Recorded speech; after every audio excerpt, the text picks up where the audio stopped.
And the way you get a stock to go up is by giving it lots of government contracts or government purchases or changing the rules. I have a great article I wrote called Dylan Reed and the Aristocracy of Stock Profits, and it was about how much money a private prison stock trades on how many beds it has. So think of this as slavery. At the time I wrote the article, every additional bed you get caused your stock to go up $25,000.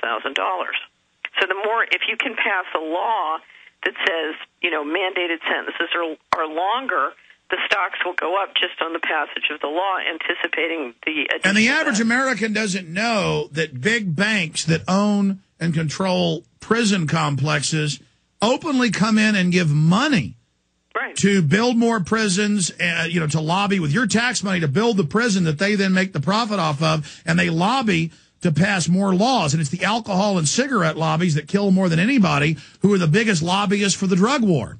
Well, what's interesting is if we reached a point where a significant, and I mean the 6 to 10%, like the 100 monkey syndrome, if we could get a critical mass of people to see how the game is played and how it works around the money, that's when things start to change. Now, in 1997, and let me tell you the story. In 1997, remember, I'm trying to persuade the pension funds to reinvest in America in a way that really could have made the pension funds tremendous amounts of money compared to the way they've lost money on all these frauds.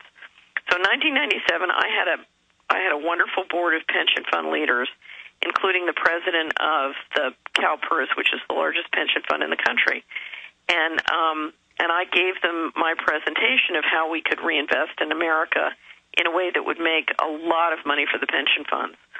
And the president of CalPERS looked at me and he said, "You don't understand. It's too late. They've given up on the country. They're moving all the money out starting in the fall." And that was 1997. And so the fall of 1997 was the beginning of federal fiscal 1998, and that's when $4 trillion in 98 in the next 4 years went missing from the federal government. And we made a decision to move all the money out of the country, Alex, and we covered it up by bubbling with the housing bubble and this huge debt bubble. Stay there. Final segment. This is riveting. Catherine Austin Fitts is a very impressive lady, and I'm glad we hooked back up with her and have her on with us. She said she'll come back on in 2 weeks, and I'm really looking forward to that. I was just flattered for her to tell me that she actually bought a copy of The Obama Deception. We're going to mail her a copy of Fall of the Republic. I don't have time to play it, but we have the CNN clip now. It'll be up on Infowars.com and PrisonPlanet.com after the show. CNN talking about Fall of the Republic, and not in a nice way.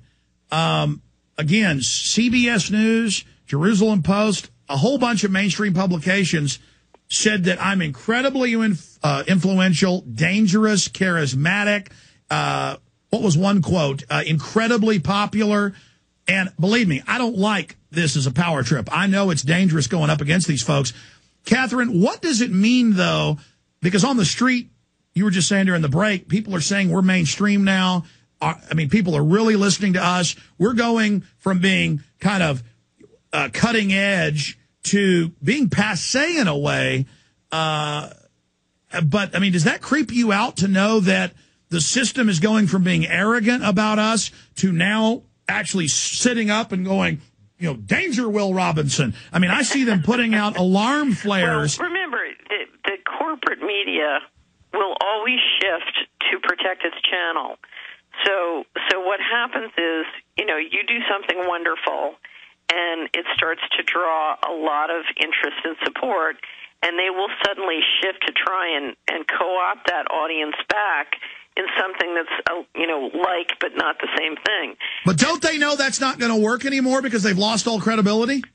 Well, that's why, they keep getting closer and closer to what we're saying, because they're trying to protect the channel as our audience grows.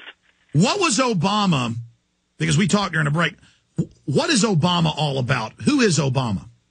Well, I think Obama was somebody who was profiled. In other words, a lot of smart money said, look, we have engaged in massive financial fraud.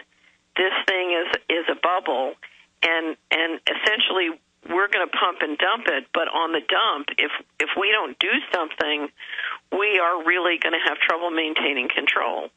And so I think the question for them was what kind of candidate and what kind of sort of new president could maintain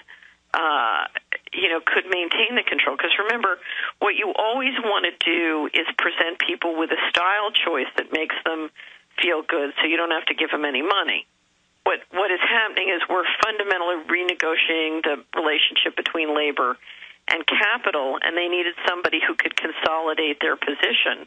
And what we've seen is from the time that Obama became the candidate, he has used his political credibility to essentially make possible a $12 trillion gift to the banking system. And it's quite extraordinary, Alex, because $12 trillion is the total amount of money that the United States government has borrowed since the Revolutionary War.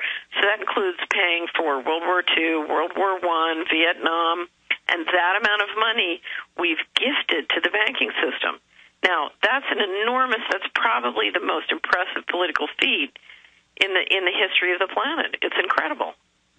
And he did all this while saying he was balancing the budget and was going to cut things.